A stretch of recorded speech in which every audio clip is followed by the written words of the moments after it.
할렐루야. 이 저녁에도 비우중에 비를 뚫고 온 우리 믿음의 성도들에게 주님의 은혜와 축복이 넘치기를 주님의 이름으로 축원합니다. 우리 김경자 권사님께서 기도해 주셨던 것처럼 우리 교회가 기도로 더욱더 뜨거워지기를 원합니다. 우리 금요 성령 집회가 더 뜨겁게 기도하는 자리가 되어질 수 있기를 또한 간절히 기도합니다. 이번 주 주일은 2023년 VIP에서 생명축제를 위한 VIP 작정주일로 예배하게 됩니다. 우리 성도님들께서 지난주에 나누어드린 VIP 작정 카드에 여러분이 한 영혼 2명을 쓸 수 있게 그 VIP 작정 카드는 준비되어져 있지만 한 명이라도, 아니 한 명을 여러분께서 작정하시고 그 영혼을 위해서 기도하며 예수 생명축제 10월 29일 마지막 주일에 있어질 예수 생명축제에 초청하여 하나님께 귀한 영혼들을 인도하는 그런 믿음의 성도들이 되어질 수 있기를 주님의 이름으로 축원합니다. 또 교회가 또 그 귀한 사명을 감당할 수 있도록 함께 동역하는 우리 믿음의 성도들이 되어질 수 있기를 주님의 이름으로 축복합니다.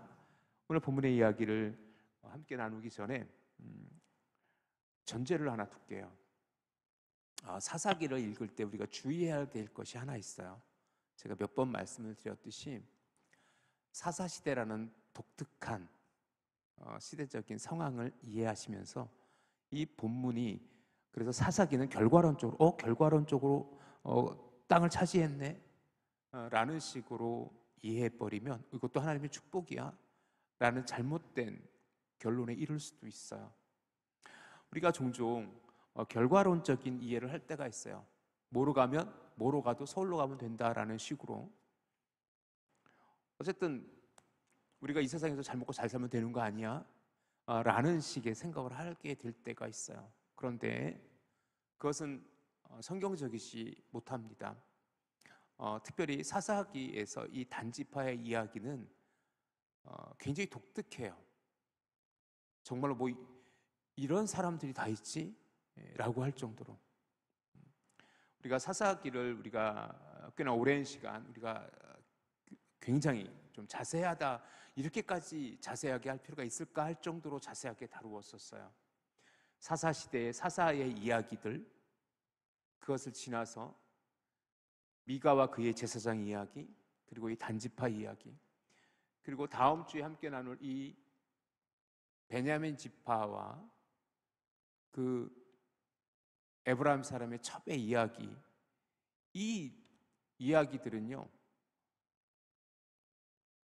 오늘날에도 도저히 이해되어지기 어려운, 어떻게 이런 일이 있을 수 있지라는 생각이 들 정도로 굉장히 하나님의 이스라엘 백성들, 하나님을 섬긴 이스라엘 백성들의 모습과는 떠나 있어요.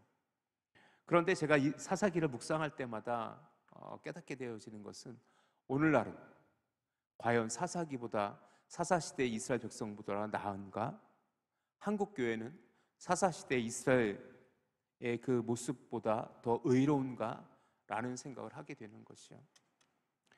7월 마지막 주에 제가 이 사사기 말씀을 나누었고 거의 8월 한 달 동안은 우리가 이제 금요 성령 집회를 구역 연합 예배로 또 우리 전교인 수련을 위한 기도회로 우리가 함께 드렸기 때문에 말씀을 잠깐 중단하고 다른 주제 설교를 함께 나누었었지요. 이제 사사기도 거의 끝을 향해 가고 있는데 오늘 말씀을 통해서 우리는 굉장히 중요한 질문을 해야 되는데, 그것은 무엇이냐면 하나님의 정의는 뭘까? 하나님의 믿음의 사람은 어떻게 살아가야 되는 거야? 믿음의 삶이란 뭐야? 라는 그런 질문들의 답을 이 사건을 통해서 한번 던질 수 있으셔야 돼요. 이 단지파는요, 이 사사기에 나오는, 사사기 18장에 나오는 단지파는 도저히 하나님의 사람들이라고는 이해되어질 수 없는 모습들을 보이고 있어요. 원래 단지파는 이미 여호수아 시대에 하나님으로부터 그 땅을 분배받았어요. 하지만 그 땅을 차지하지 못하고 되려 쫓겨나요. 그리고 그들은 새로운 땅을 찾기 위해서 그 에브라임 지파의 에브라임 사람 그 미가의 집에 이르렀었던 거예요. 그래서 그곳에서 미가의 집에 있는 제사장, 이후에 오늘 본문의 30절에 요나단이라고 명명되어지는, 맨 끝에 그 사람 이름이 요나단이야, 그 사람은 모세의 후손 손자야, 게르솜의 아들이야 라고 기록되어진 그 요나단이라는 그 제사장을 만나게 돼요. 그리고 그들이 차지해야 될 땅이 아니라 조금 쉽게 얻을 수 있는 땅을 찾아 그것까지 왔었고, 그들은 라이스라는, 나중에 그 땅의 이름을 단이라고, 그래서 이후에 성경에서는 단이라고 기록되어진 그 땅을 정탐하게 되고, 그 땅을 정탐하면서 그들은 어떤 이야기를 하냐면 거기 되게 좋아, 평안해. 우리 7절 말씀, 우리 18장 7절, 18장 7절 말씀 잠깐만 돌아가 보세요. 우리 같이 한번 읽어봅시다. 18장 7절 같이 시작. 이에 5사람이 떠나 라이스에 이르러 거기 있는 백성을 본즉 염려 없이 거주하며 시돈 사람들이 사는 것처럼 평온하며 안전하니 그 땅에는 부족한 것이 없으며 부를 누리며 시돈 사람들과 거리가 멀고 어떤 사람들과도 상종하지 아니함이니라. 아주 평온한, 조금은 외지지만 풍요롭고 그 주변에 있는 사람들과도 거의 접촉이 되지 않는, 시돈 사람들과도 거의 접촉이 되지 않는 시돈 땅 근처의 라이스 땅, 그 땅을 5명이 정탐하고 돌아왔어요. 그리고 그의 동족들에게 우리가 좋은 땅 봤어, 자 갑시다. 그래서 먼저 그 땅을 차지하기 위해서 600명이 출발을 해요. 그리고 처음에 도착한 곳은 기랏 여아림 근처에 어느 곳이냐면은 마한의 단의 땅이라는 뜻이에요. 마한의 단이라는 곳에 이르러서 거기서 진을 치고 다시 출발해서, 그들은 의도적으로, 오늘 본문이 그 이야기부터 시작되어진 거예요. 의도적으로 그는 에브라임 지파의 미가 사람 집에 이르러서 그 5명의 정탐꾼들이 무슨 얘기를 하냐면, 이 집에 신상이 있어. 부어 만들고 새겨 만든 드라빔과 신상이 있어. 그것을 우리 가져가자. 그리고 이 미가 집에 있는 제사장, 그 젊은 레위 청년 제사장이 있는데 그 사람이 우리를 축복해 줬어. 그 사람을 데려가자. 이렇게 된 거예요. 하나님의 사명도 잃어버린 이들이 하나님을 의지하지 않아요. 그리고 그들이 만났던 말도 안 되는 미가 집의 제사장 요나단을 데리고 가려고 해요. 그런데 그 과정에서 그들은 빼앗은 거예요. 마치 요나단이라는 레위 청년을 납치하듯 데려가요. 오늘 본문을 좀 쉽게 설명하면 이거예요. 그 집에 이르러서 완력을 이용해서 600명이 도착하고, 그들이 문 밖에 서서 5명이, 그 정탐꾼 했던 5명이 그들에게 먼저 들어가서 그 신상과 드라빔을 가지고 나가려고 해요. 그때 그 레위 청년 요나단이 봐요. 당신들 지금 무엇하는 겁니까? 라고 그들을 향해서 소리쳐요. 근데 그 단 사람들이, 그 정탐했던 5명 사람들이, 그 이미 레위 청년이었던 요나단이라는 그 사람이 안면이 있으니까 그렇게 얘기해요. 좀 이렇게, 이런 표현을 쓰면 어떤지 모르겠는데 좀 불편해요, 읽기가. 우리 19절 한번 보세요. 19절 말씀 한번 보실래요? 19절 말씀, 19절. 자, 우리 같이 한번 읽어볼까요? 19절 시작. 그들이 그에게 이르되 잠잠하라, 내 손을 입에 대라, 우리와 함께 가서 우리의 아버지와 제사장이 되라. 내가 한 사람의 집에 제사장이 되는 것과 이스라엘의 한 지파 족속의 제사장이 되는 것 중에서 어느 것이 낫겠느냐 하는지라. 협상하는 거예요. 그리고 거의 협박에 가까워요. 야, 입을 대! 너 조용히 해! 입에 대라라는 것은 조용히 하라라는 뜻이에요. 조용히 해. 쉿. 조용히 하고 내 말 잘 들어. 야, 너도 여기서 고용된 거 아니야. 이런 의미예요. 너도 여기 고용된 거 아니야. 너 여기 고용됐잖아. 고용됐어. 그리고 너는 여기 제사장이지만 이 한 집의 제사장이 되는 것보다 우리 지파의 이스라엘 한 지파, 단 지파의 제사장, 우리 아버지, 영적인 아버지, 우리의 제사장이 되는 게 훨씬 좋지 않아? 생각해봐. 유혹하는 거예요. 솔직히 우리가 이미 알고 있듯이 이 레위 청년은요, 제사장이 될 수 없는, 그러니까 거짓 제사장이에요. 엄밀한 의미에서 말하면. 어떻게 그 한 집에서 너 제사장, 우리 집 제사장이 안 하면 제사장이 되는 거예요? 그럴 수 없잖아요. 한 발 물러나서 어쨌든 그 떠돌이였던 자기를 미가는 받아줬잖아요. 그리고 은열을 주고 의복을 주고 먹을 것을 주면서 그 집의 제사장으로 삼았잖아요. 그것도 하나님이 보시기에는 악한 건데, 이 요나단이라는 레위 청년은요 더 가관이에요. 그래? 땡큐. 그래? 내가 너희 제사장이 될게 라고 하면서 그 유혹에 쉽게 넘어가는 것을 볼 수 있어요. 20절 말씀 보세요. 20절 말씀 잘 보세요. 20절 말씀 우리 같이 한번 천천히 한번 읽어봅시다. 시작. 그 제사장이 마음에 기뻐하여 에봇과 드라빔과 새긴 우상을 받아가지고 그 백성 가운데로 들어가니라. 마음이 어땠다고요? 기뻐해요. 아싸, 나 이제 이 단지파, 한 가족의 제사장이 아니라 단지파의 제사장이 됐어. 이렇게 비유하면 여러분에게는 좀 이렇게 피부로 와닿을 수 있겠지만 이것은 적절한 비유는 아니에요. 그래서 이 비유를 들까 말까 고민을 되게 많이 했는데 어느 조그만 개척교회 목사님인데 분명히 하나님께서 그 교회에 부르심이 있었어요. 그리고 그는 그 개척교회를 하면서 열심으로 했고 그 교회의 성도는 열심으로 그 목사님을 섬겼어요. 그런데 어느 날 큰 대형 교회에 와서 목사님, 우리 교회로 와셔서 우리 교회에서 목회하시죠 하면 솔직히 열의 9은 갑니다. 열의 9은 가요.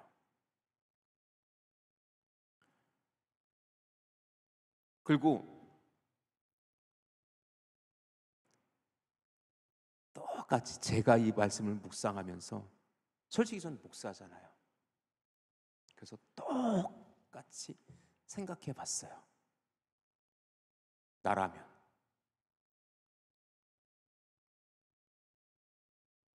사랑하는 성도 여러분, 이것이 유혹이에요. 하나님이 원하지 않아요. 그런데 세상에서 더 멋진, 더 많은 유혹들이 우리를 기다리고 그것이 합법적이지 않은데 그런 일들로 인해서 내가 부귀영화를 누릴 수 있다면 우리는 쉽게 그 유혹에 넘어가고 있지는 않나요? 자, 여러분 생각보다 우리나라에 산업 스파이가 어마어마하게 많이 존재한다는 것 여러분 아십니까?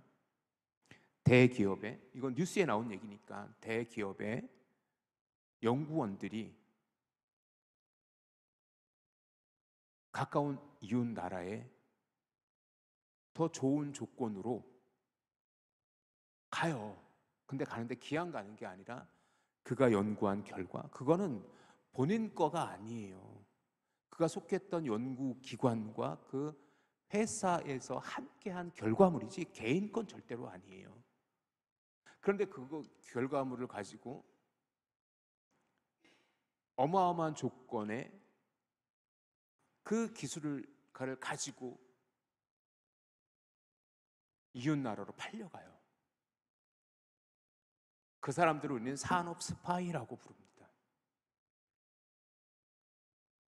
근데 그들의 목적은 더 많은 부귀영화예요. 그래서 그것이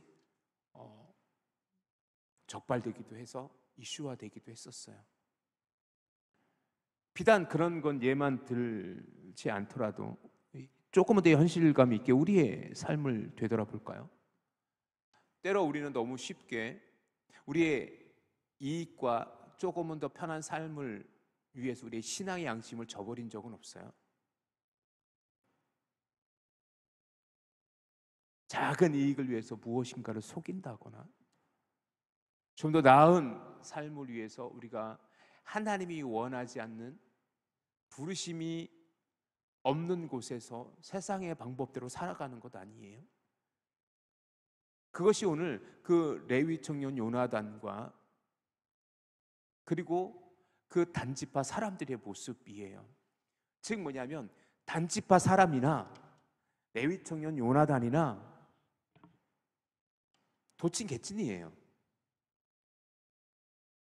그들 속에서 하나님의 부르심도 하나님의 소명도 거의 찾아볼 수가 없어요.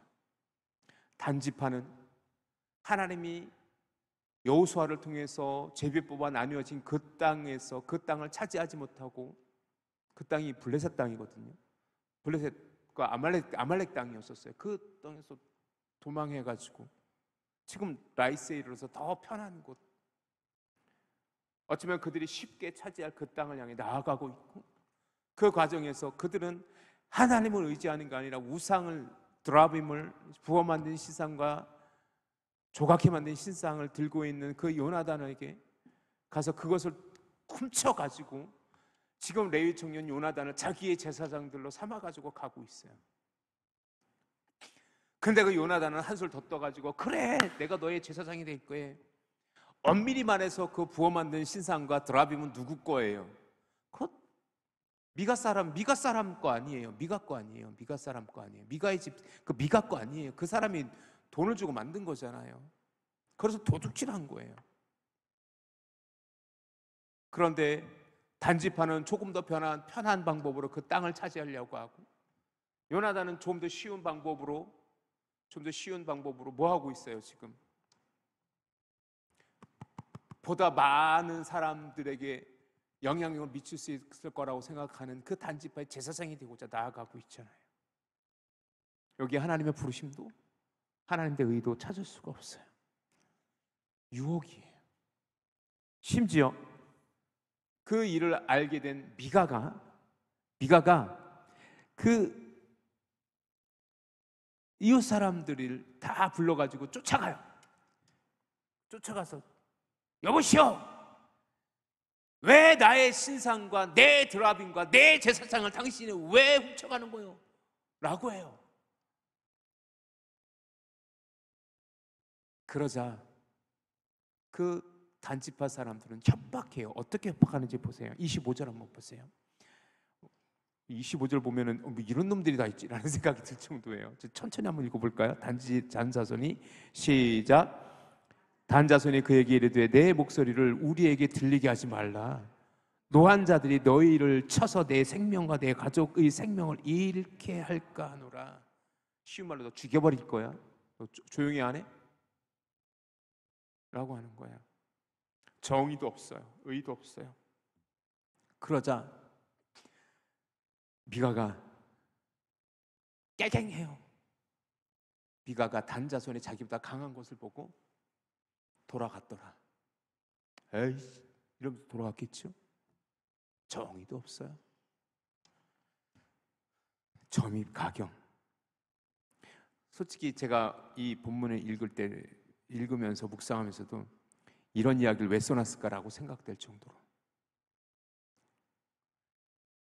미가도 요나단도 단지파 사람들도 각기 자기의 속인에 오른 대로 행하고 있는 거야. 말 그대로 그래서 사사기 맨 21장 25절에 왕이 없으므로 각기 자기의 소견에 오른 대로 행하였더라.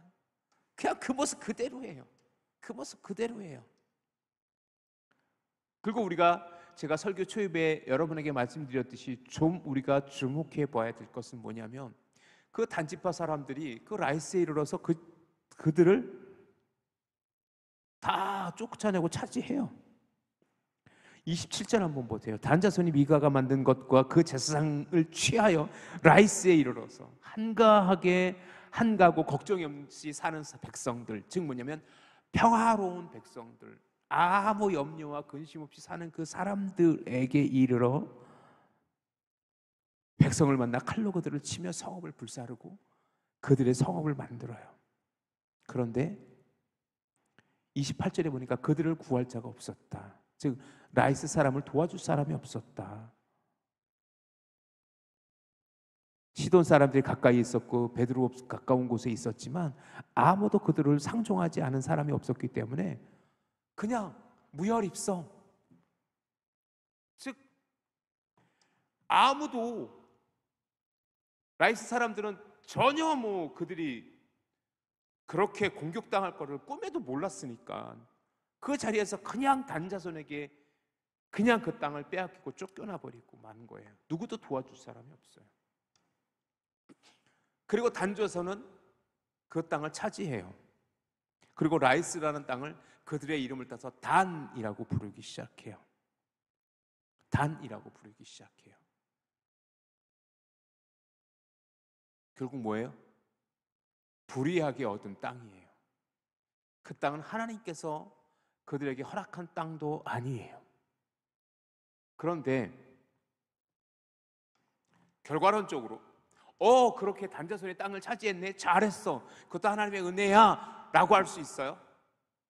이 사사기에서 그 얘기하는 거예요. 단자손의 라이스를 차지했어, 그리고 그 이름을 단이라고 했어. 하지만 이것은 축복이 아닙니다. 이것은 하나님의 은혜도 아닙니다. 불의하고 부정직하며 악한 거예요. 그거에 대해서 30절과 31절에 우리가 좀 주목해 볼 말씀이 있어요. 그 단자손이 자기들을 위하여 그 새긴 신상을 세웠고 모세의 손자요 게르솜의 아들, 이게 조금은 좀 우리에게 충격. 그 사람이 모세의 손자래. 모세는 그들에게 영적인 지도자였고 최고의 하나님의 사람이었어요. 모세의 손자래요.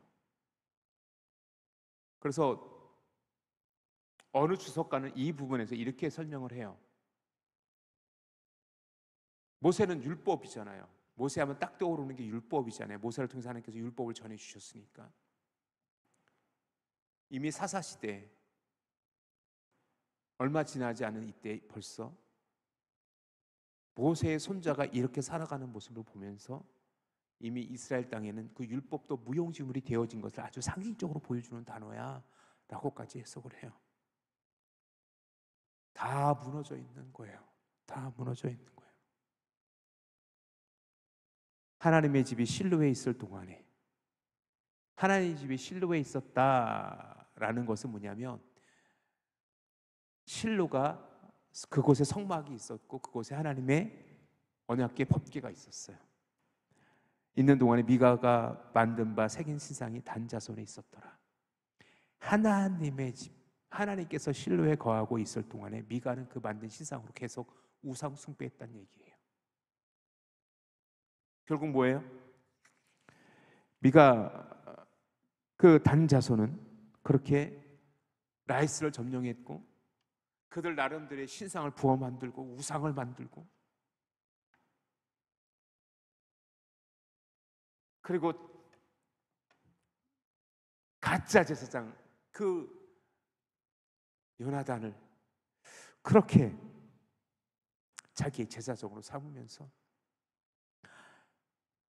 평안했겠지요. 그 뒤에 이야기는 없어요. 그런데 단자손은 나중에 잊혀진 지파가 되어진다는 것 여러분 기억하십시오. 사랑하는 성도 여러분, 오늘 말씀을 좀 여러분이 우리가 이 사사기 말씀 이렇게까지 이렇게 깊이 나눌 기회가 그렇게 흔치 않기 때문에 오늘 이 자리에 나오신 분들에게 꼭 오늘 본문의 의미들을 꼭 함께 나누고 싶어요. 사랑하는 성도 여러분, 우리가 하나님을 믿는다라는 것은요, 부르심이 있다라는 반증이고 우리가 감당해야 될 사명이 있음이에요. 그리고 그 사명에 따라 하나님께서 우리를 부르셨고 그 사명을 감당하길 원하세요. 그런데 그것이 내게 버겁다고 해서, 내게 너무나도 감당하기 힘들다고 해서 그것을 외면할 수도 없고, 외면하는 것은 믿음의 모습이 아니에요. 그리고 더 중요한 것은 뭐냐면, 하나님의 일을 하다 보면 손해볼 때도 있어요. 믿는다는 이유만으로. 그런데 우리가 쉽게 믿음이라는 것을 우리의 삶에서 떼어내면 우리는 세상에서 더 호화롭고 영화롭게 살아갈 수도 있을지 모르겠어요. 내 양심을 팔고 불의한 방법으로. 그것을 오늘 상징적으로 보여주는 사람이 제사장 요나단이에요. 거짓 제사장 요나단이에요. 그것을 하나님께서는 지금 이 사사기를 통해서 우리에게 불의하다라고 알려주시고 있는 거예요. 마지막으로 그 단지파가 라이스를 차지하고 그곳을 단이라고 해서 그 땅에 단지파 땅으로 삼아요. 하지만 여기에 한 번도 하나님께서 그 땅을 축복한다는 얘기는 없어요. 하나님께서 원하는 방법이 아니었고 하나님께서 축복하지 않기 때문에 그래요. 저는 오늘 본문을 묵상하면서 우리가 반면교사라는 단어를 기억했으면 좋겠습니다.